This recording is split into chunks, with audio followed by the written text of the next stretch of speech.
قال رجل من ابی یا رسول اللہ، ایک شخص کو لوگ تانا دیتے تھے کہ تم اپنے باپ کے نہیں ہو، اس کے نسب کا تانا دیتے تھے. اس نے کہا بحر علم نبوت آج جوش میں ہے، میں اپنے نسب کا مسئلہ بھی حل کرا لوں. صحابہ کرام رضوان اللہ علیہم اجمعین کا یہ عقیدہ تھا کہ اللہ سبحانہ و تعالی وحی کے ذریعے رسول اللہ صلی اللہ علیہ وسلم کو غیب کی خبر دیتا ہے. اگر علم نبوت صرف احکام شریعت ہی سے متعلق ہوتا یا ضروریات نبوت کو پورا کرنے والا علم ہی مطلوب اور مراد ہوتا تو آقا علیہ السلام اس کے سوال کو انٹرٹین نہ کرتے، رد کر دیتے. فرماتے کہ میں نبی ہوں، کوئی نجومی تھوڑی ہوں. تم مجھ سے اپنا نسب پوچھ رہے ہو، مجھے کیا خبر کس کا نسب ہو؟ مجھ سے پوچھنا ہے تو حلال و حرام کا پوچھو. قادری صاحب نجومی غیب کا علم نہیں جانتے، بلکہ شیطانی ذرائع سے ایک آدھی بات سن کر اس میں کئی جھوٹ ملا لیتے ہیں، اور حدیث میں اس بات کی وضاحت موجود ہے. علامہ عینی حنفی رحمہ اللہ سے سمجھ لیجئے، فرماتے ہیں فَإِن قُلْتَ مِنْ أَيْنَ عَرَفَ رَسُولُ اللَّهِ علیہ الصلاۃ والسلام أَنَّهُ ابْنَهُ، اگر تو یہ کہے کہ رسول اللہ صلی اللہ علیہ وسلم نے کہاں سے جان لیا کہ یہ ان کے بیٹے ہیں، مطلب ان کے نسب کا علم کیسے ہوا؟ تو علامہ عینی حنفی کا جواب قلت اما بالوحی وهو الظاہر، تو میں کہوں گا کہ یہ وحی کے ذریعے سے، اور یہی ظاہری بات ہے. ذالک من انباء الغیب نوحیہ الیک، یہ غیب کی کچھ خبریں ہیں، ہم انہیں آپ کی طرف وحی کرتے ہیں. السلام علیکم ورحمۃ اللہ وبرکاتہ. ان الحمد للہ نحمده ونستعینه ونستغفره ونعوذ باللہ من شرور انفسنا ومن سیئات اعمالنا، من يهده الله فلا مضل له ومن يضلل فلا هادي له. اشهد ان لا اله الا الله وحده لا شريك له واشهد ان محمدا عبده ورسوله. اما بعد. صحیح بخاری حدیث نمبر 92 کو لے کر ڈاکٹر طاہر القادری صاحب نے اہل حق پر جو باطل اعتراض کیا، الحمدللہ اللہ کی توفیق سے حسب معمول ہم نے کتاب و سنت اور صحابہ کرام اور کبار علماء احناف سے اس کی حقیقت واضح کی. آئیے مزید سنتے ہیں قادری صاحب کیا فرماتے ہیں. آقا علیہ السلام نے اسے احکام شریعت سے متعلق کیا ہی نہیں ہے، احکام شریعت سے متعلق کیا ہی نہیں. ما کلمہ عام ہے، اور عام کو بغیر کسی مخصص کے آپ خاص نہیں کر سکتے. جب تک کوئی وجہ نہ ہو تو تخصیص ناجائز ہے. اس میں تو کوئی شک و شبہ نہیں، نہ کسی کو اختلاف ہے کہ قرآن و حدیث کی کسی بھی نص کو جو عام ہو مطلق ہو، اسے اپنی ذاتی مرضی سے، اپنی رائے سے اور اپنے قیاس سے خاص یا مقید نہیں کیا جا سکتا. لیکن اہل علم نے جو اس کی تخصیص فرمائی وہ محض اپنی مرضی، ذاتی رائے، قیاس نہیں ہے، بلکہ کتاب و سنت کی بہت سی آیات و احادیث کو مد نظر رکھتے ہوئے تخصیص فرمائی. ہم اس سلسلہ دروس میں بہت سی آیات اور احادیث پیش کرتے آ رہے ہیں، جیسے سورہ توبہ کی آیت نمبر 101. مالک نے نبی کریم صلی اللہ علیہ وسلم سے فرمایا مدینہ کے ارد و گرد اور اہل مدینہ میں سے کچھ لوگ پکے منافق ہیں، آپ انہیں نہیں جانتے، ہم جانتے ہیں. سورۃ النساء کی آیت نمبر 164. کچھ رسولوں کا ہم نے آپ سے بیان کیا اور کچھ رسولوں کا ہم نے آپ سے بیان نہیں کیا. سورۃ الانعام کی آیت نمبر 50 دیکھیے، کہہ دیجئے میں یہ نہیں کہتا کہ میرے پاس اللہ کے خزانے ہیں اور نہ میں غیب جانتا ہوں. سورۃ الاعراف کی آیت نمبر 188. اگر میں غیب جانتا تو بہت سی بھلائیاں اپنے لیے جمع کر لیتا اور مجھے کوئی تکلیف نہ پہنچتی. ایسی کئی نصوص قطعیہ ہیں جن سے یہ واضح ہوتا ہے کہ رسول اللہ صلی اللہ علیہ وسلم جمیع ما کان وما یکون کا علم نہیں رکھتے تھے، غیب نہیں جانتے تھے سوائے ان امور کے جو اللہ تعالی نے بذریعہ وحی نبی کریم صلی اللہ علیہ وسلم پر ظاہر فرما دی، جن امور کی اللہ نے آپ کو اطلاع دے دی.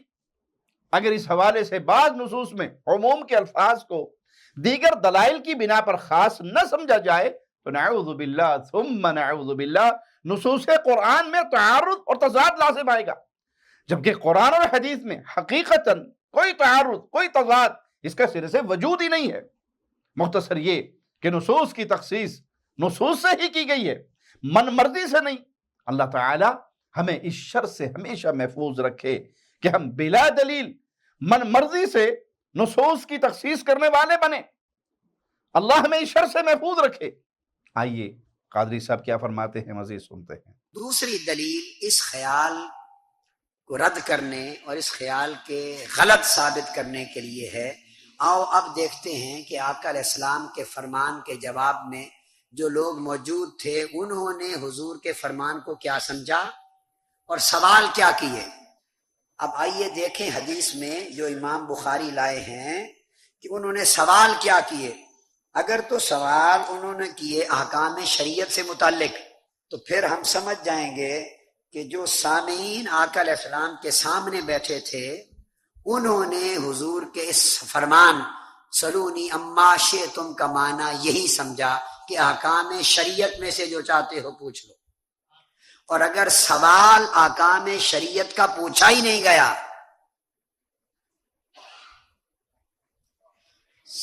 سوال احکام شریعت سے متعلق نہیں پوچھا گیا، سوال عمومی وقائع اور حقائق سے متعلق پوچھا گیا، تو اس کا مطلب ہے کہ حضور کے جو سامعین سامنے بیٹھے تھے انہوں نے بھی یہی سمجھا کہ بحر علم مصطفیٰ آج تلاطم میں ہے، کائنات ارض و سما کی جو حقیقت پوچھنا چاہتے ہو پوچھ لو۔ یہ حضرت قادری صاحب کی بناوٹی باتیں ہیں، وگرنہ احادیث سے واضح ہے کہ اس قسم کے لا یعنی سوالات کو ناپسند کرتے ہوئے آپ صلی اللہ علیہ وسلم نے غصے میں یہ فرمایا تھا۔ حدیث نمبر 92 کے شروع میں ہی یہ بات موجود ہے۔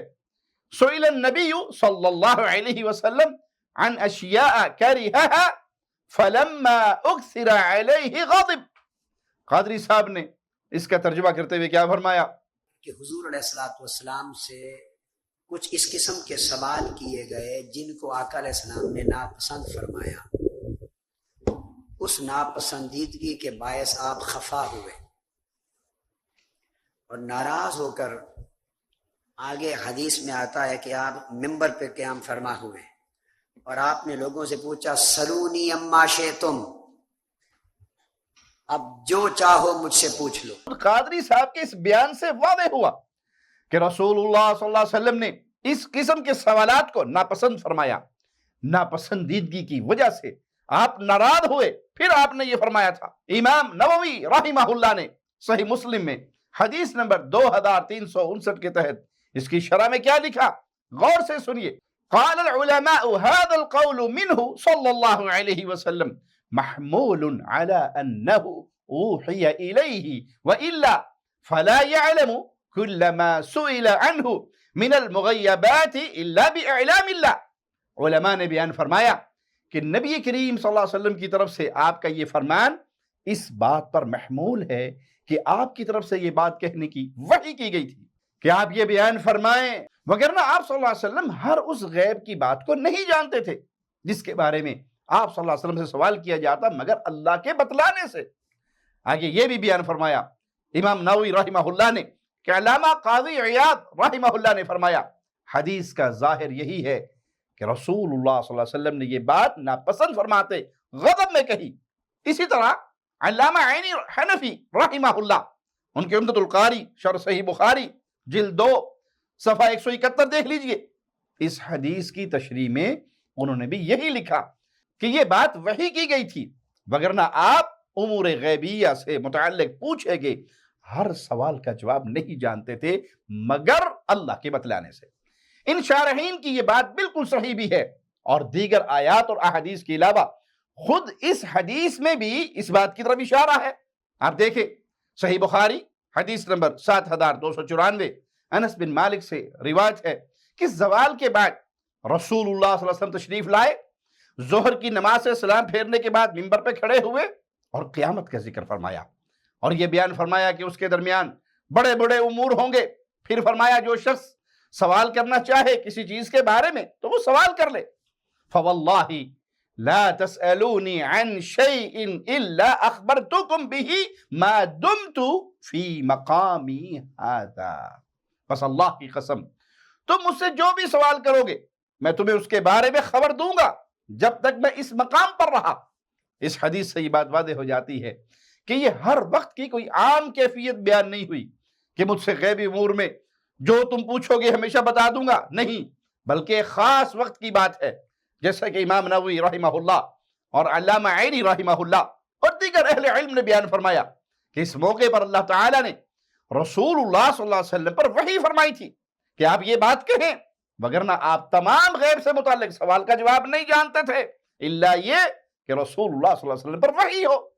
یہ ان اہل علم کی وضاحت ہے جنہیں طاہر القادری صاحب اور دیگر قبر پرست بھی اپنے بزرگ اور صحیح العقیدہ اولیاء اللہ مانتے ہیں۔ اب دیکھیے مزید قادری صاحب کیا فرماتے ہیں۔ اس نے پوچھا قال رجل من ابی یا رسول اللہ، ایک شخص کو لوگ تانا دیتے تھے کہ تم اپنے باپ کے نہیں ہو، اس کے نسب کا تانا دیتے تھے۔ اس نے کہا بحر علم نبوت آج جوش میں ہے، میں اپنے نسب کا مسئلہ بھی حل کرا لوں، نسب کا مسئلہ حل کرا لوں۔ اب نسب اہل علم بیٹھے ہیں، نسب امور ظاہر سے ہے یا امور غیب سے ہے؟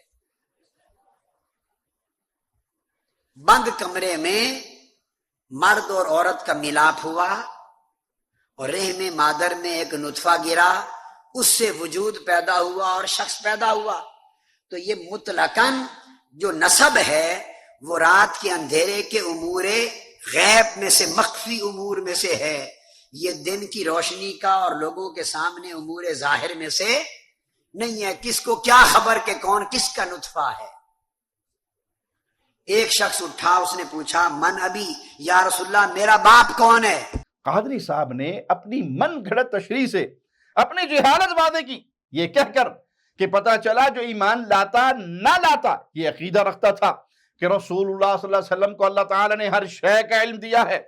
حالانکہ قرآن مجید میں کئی مقام پر کفار کے بعض باطل اعتراضات مذکور ہیں جن سے واضح ہوتا ہے کہ وہ ایسا کچھ نہیں مانتے تھے۔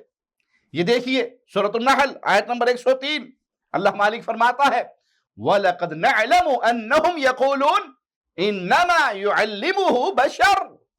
ہم آپ کو ترجمہ بھی قادری صاحب کا ہی دکھاتے ہیں، اور بے شک ہم جانتے ہیں کہ وہ کفار و مشرکین کہتے ہیں کہ انہیں یہ قرآن کوئی آدمی سکھاتا ہے۔ آگے اللہ تعالیٰ نے کفار کے اس باطل الزام کی تردید فرمائی کہ جس کی طرف باطل طور پر کفار یہ بات منسوب کرتے ہیں اس کی تو زبان عجمی ہے، جبکہ یہ قرآن تو خالص عربی زبان میں ہے۔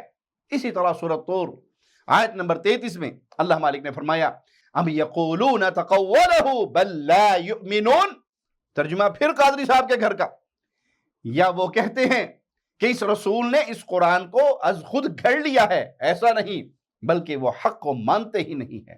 کفار اگر یہ مانتے کہ رسول اللہ صلی اللہ علیہ وسلم کو اللہ تعالیٰ نے ہر شے کا علم دیا ہے تو وہ قرآن مجید کو نعوذ باللہ ثم نعوذ باللہ گھڑا ہوا کیوں کہتے، اور یہ تہمت کیوں لگاتے کہ نعوذ باللہ رسول اللہ صلی اللہ علیہ وسلم کو تو ایک بشر یہ ساری باتیں سکھاتا ہے۔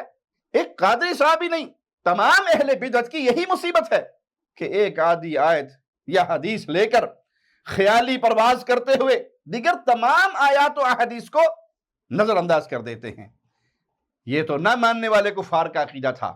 رہا معاملہ اہل ایمان کا، تو ہم پچھلے درس میں واضح بیان کر چکے کہ مومنوں کی ماں عائشہ صدیقہ سلام اللہ علیہا رضی اللہ تعالی عنہا، جو 10 سال تک رسول اللہ صلی اللہ علیہ وسلم کی صحبت بابرکت سے فیض یاب ہوئی، آپ سے تربیت پائی، انہوں نے یہ فرمایا کہ جس شخص نے یہ سمجھا کہ نبی کریم صلی اللہ علیہ وسلم کل ہونے والی باتوں کو جانتے تھے، اس نے جھوٹ کہا اور اس نے اللہ پر بھی بہت بڑا جھوٹ گھڑا۔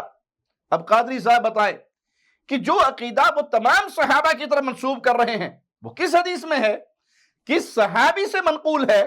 جہاں تک تعلق ہے صحیح بخاری کی اس حدیث کا، تو الحمدللہ ہم اسی حدیث کے دیگر طرق اور مسلم علمی شخصیات سے اس کی وضاحت پیش کر چکے ہیں کہ یہ خاص موقع تھا اور بذریعہ وہی یہ سب کچھ بیان فرمایا۔ آگے سنیے طاہر القادری صاحب کیا فرماتے ہیں۔ اگر علم نبوت صرف احکام شریعت ہی سے متعلق ہوتا یا ضروریات نبوت کو پورا کرنے والا علم ہی مطلوب اور مراد ہوتا تو آقا علیہ السلام اس کے سوال کو انٹرٹین نہ کرتے، رد کر دیتے، فرماتے کہ میں نبی ہوں، کوئی نجومی تھوڑی ہوں، تم مجھ سے اپنا نسب پوچھ رہے ہو، مجھے کیا خبر کس کا نسب ہو، مجھ سے پوچھنا ہے تو حلال و حرام کا پوچھو۔ سبحان اللہ، یہ ہے قادری صاحب کا علم العقیدہ۔ یہ بات ایسے بیان کر کے جیسے نجومی کو نعوذ باللہ ثم نعوذ باللہ غیب کا علم ہوتا ہے، اور نجومی لوگوں کے نسب جانتے ہیں۔ انا للہ و انا الیہ راجعون۔ قادری صاحب نجومی غیب کا علم نہیں جانتے، بلکہ شیطانی ذرائع سے ایک آدھی بات سن کر اس میں کئی جھوٹ ملا لیتے ہیں، اور حدیث میں اس بات کی وضاحت موجود ہے۔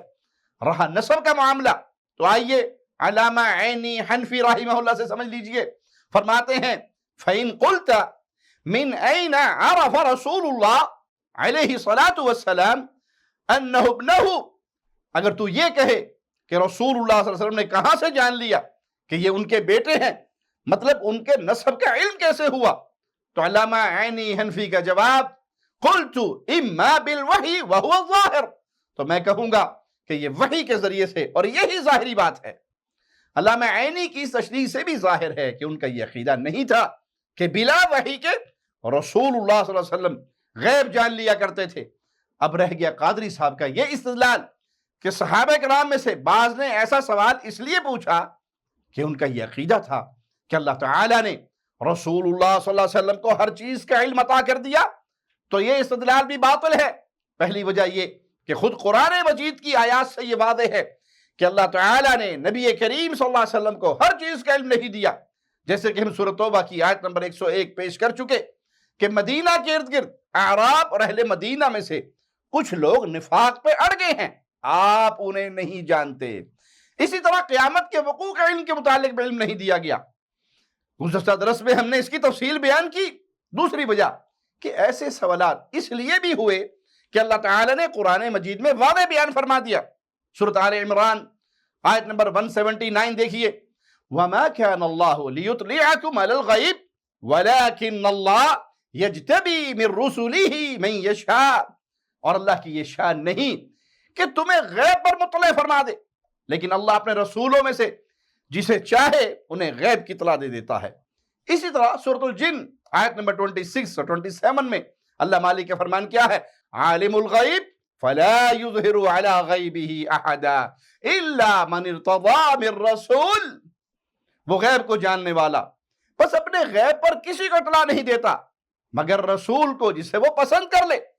اسی طرح آل عمران آیت نمبر 44 میں مالک نے فرمایا ذالک من انباء الغیب نوحیہ الیک، یہ غیب کی کچھ خبریں ہیں، ہم انہیں آپ کی طرف وحی کرتے ہیں۔ ان آیات کے مطابق صحابہ کرام رضوان اللہ علیہم اجمعین کا یہ عقیدہ تھا کہ اللہ سبحانہ و تعالی وحی کے ذریعے رسول اللہ صلی اللہ علیہ وسلم کو غیب کی خبر دیتا ہے، ہم پر غیب ظاہر نہیں فرماتا۔ تو انہوں نے رسول اللہ صلی اللہ علیہ وسلم سے بعض ایسے سوال پوچھ لیے۔ اس سے یہ کیسے ثابت ہوا کہ صحابہ کرام رضوان اللہ علیہم اجمعین کا نعوذ باللہ یہ عقیدہ تھا کہ اللہ تعالیٰ نے اپنے پیارے رسول کو ہر چیز کا اور ہر غیب کا علم دے دیا تھا؟ اگر قادری صاحب سچے ہیں تو واضح دلیل پیش کریں۔ اس حدیث میں سیدنا انس سے مروی اگلی حدیث 93 میں بھی اس بات کا ذکر ہے کہ عمر فاروق رضی اللہ عنہ وارضاہ نے جب رسول اللہ صلی اللہ علیہ وسلم کے بابرکت چہرے پر ناراضگی اور غصے کے اثرات دیکھے تو گھٹنوں کے بل بیٹھ کر عرض کیا، اے اللہ کے رسول، ہم اللہ کی طرف رجوع کرتے ہیں، ہم اللہ کے رب ہونے پر، اسلام کے دین ہونے پر اور محمد صلی اللہ علیہ وسلم کے نبی ہونے پر راضی ہے۔ تو رسول اللہ صلی اللہ علیہ وسلم نے سکوت اختیار فرما لیا، آپ خاموش ہو گئے۔ لیکن اس بات کو لے کر قادری صاحب کیا کہتے ہیں ذرا سن لیجئے۔ نا نتوب الی اللہ، آقا ہم اللہ کی بارگاہ میں توبہ کرتے۔ کوئی بے ادبی سیدنا فاروق اعظم سے نہیں ہوئی تھی، وہ تو جن لوگوں نے کی سب کی طرف سے بطور نمائندہ معافی مانگ رہے تھے، بطور نمائندہ معافی مانگ رہے تھے۔ اور نتوب الی اللہ کا یہاں ریلیونس کیا ہے؟ ہم توبہ کرتے ہیں اللہ کی بارگاہ میں، اس توبہ کا ریلیونس، مناسبت کیا ہے؟ مناسبت یہ ہے کہ جو کوئی گستاخی اور کوتاہی ہوئی وہ شان علم مصطفیٰ میں ہوئی تھی، اور عرض کی اللہ کے حضور توبہ کرتے ہیں اس لیے توبہ کرتے ہیں کہ حضور آپ کا علم ہر شک و شبہ سے بالا تر ہے۔ اس میں تو کوئی شک نہیں کہ رسول اللہ صلی اللہ علیہ وسلم کا علم اللہ کی وحی پر مبنی تھا، اور وحی الہی ہر قسم کے شک و شبہ سے بالا تر تھا، اور وحی الہی ہر طرح کے شک و شبہ سے بالا تر ہے اور قیامت تک رہے گی۔ الحمدللہ اہل ایمان وحی کی اس شان اور عظمت پر یقین رکھتے ہیں۔ عمر رضی اللہ عنہ ارضا بھی یہی عقیدہ ایمان رکھتے تھے۔ صحیح بخاری حدیث نمبر 2641 دیکھیں، سیدنا عمر کا فرمان ہے، ان اناسا كانوا يؤخذون بالوحی فی عہد رسول اللہ صلی اللہ علیہ وسلم، بے شک رسول اللہ صلی اللہ علیہ وسلم کے زمانے میں لوگوں کا وحی کے ذریعے مواخذہ ہوا کرتا تھا۔ وَإِنَّ الْوَحْيَ قَدْ انْقَطَعَ، اور اب وحی اس کا انقطاع ہو چکا ہے، وہ سلسلہ رک چکا ہے۔ اب ہم لوگوں کے ظاہر کے مطابق فیصلہ کریں گے، ظاہری معاملات کو دیکھ کر ان کا مواخذہ کریں گے۔ جو کوئی ظاہر میں ہمارے سامنے خیر پر ہے تو ہم اسے امن دیں گے، اسے اپنے قریب کریں گے، اس کے باطن کی طرف ہمارا کوئی راستہ نہیں، اس کے باطن کو چیک کرنے کا کوئی طریقہ نہیں، اس کا حساب اللہ ہی لے گا۔ اور اگر کوئی ظاہر میں برائی کرے گا تو ہم اسے امن نہیں دیں گے، نہ اس کی تصدیق کریں گے، خواہ وہ یہی کہتا رہے کہ میرا باطن بہت اچھا ہے۔ تو صحابہ کا بھی یہی عقیدہ، امیر المؤمنین امیر عمر کا بھی یہی عقیدہ رضی اللہ عنہ۔ اللہ سے دعا ہے اللہ ہمیں کتاب و سنت کے دلائل اور صحابہ کرام کے فہم کے مطابق اپنے عقیدے بنانے کی توفیق عطا فرمائے۔ اقول قولی ھذا واستغفر اللہ لی ولکم ولسائر المسلمین۔